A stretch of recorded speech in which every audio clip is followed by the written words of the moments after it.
Thank you, Mr. Speaker. I'd like to yield to the gentleman from Illinois, Mr. Kirk, for 4 minutes.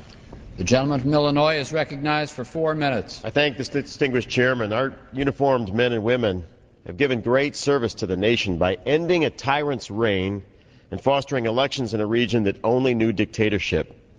In my judgment, now the time for decisive military action led by American and British forces is ending, and the Iraqi stage should be delivered to new political leaders to work out their own differences. I will support the House resolution that recommends against the troop surge, because the United States should increase the responsibilities of the elected Iraqi government to solve its own problems, while reducing the number of American combat troops sent overseas. I did not come to this conclusion lightly.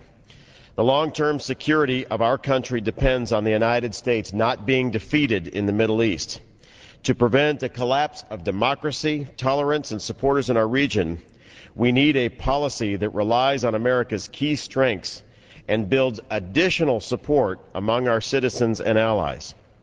Looking back on the last years, our troops in Iraq achieved 2 major objectives. First, they ended the dictatorship of Saddam Hussein, a leader that invaded 2 separate United Nations member countries and ordered the murder of several 100,000 Iraqis.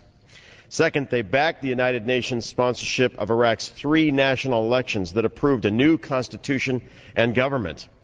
Iraq is no longer a military threat to her neighbors or minorities, especially her Kurdish families, who no longer fear that a 3rd genocide campaign will be launched by their very own government. These are major achievements worthy of the bravery and sacrifice of Americans in uniform. But Iraq now faces new challenges that should be solved by Iraqis, not the U.S. military. Iraq's government, led by a Kurdish president and a Shia prime minister, face a daunting enemy composed of people that would restore the old dictatorship or worse. But this struggle is primarily political, not military. Foreign troops, be they American or British or otherwise, are not well suited to advance the elected government's writ. In the coming months, we should build a longer-term plan for the United States and our allies in the Middle East. Man for man, Iraqi combat troops operating under the authority of their own elected government are better suited for this mission than Americans on the front lines of Iraq. The U.S. military can offer unique advantages to the Iraqi government in our ability to provide the Iraqi army and police with logistics, communications, training, and intelligence in a way that only Americans can provide. Over the coming months, Americans should be focused on these missions, making sure that our Iraqi allies are more effective in extending the authority of their government.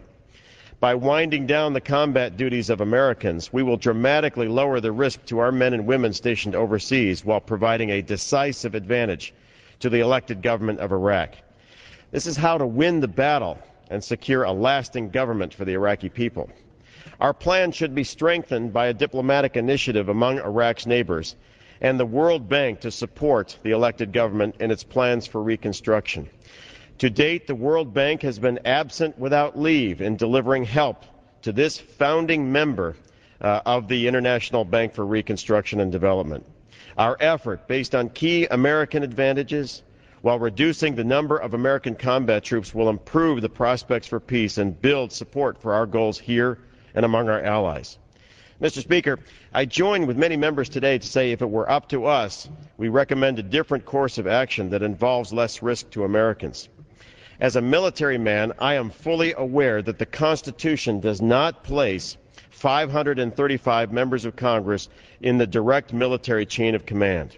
And Americans who wear the uniform are also not shy in debating various courses of action. They have as many opinions on various issues as any civilian community, and that is their birthright as Americans. But as volunteers who wear the uniform, they take on an additional heavy obligation to make a decision, to bring an end to the debate, and to confront the enemies of the United States as brothers and sisters united by a common bond.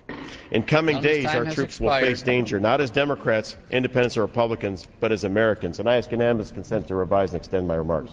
Without objection. Thank you. I yield back.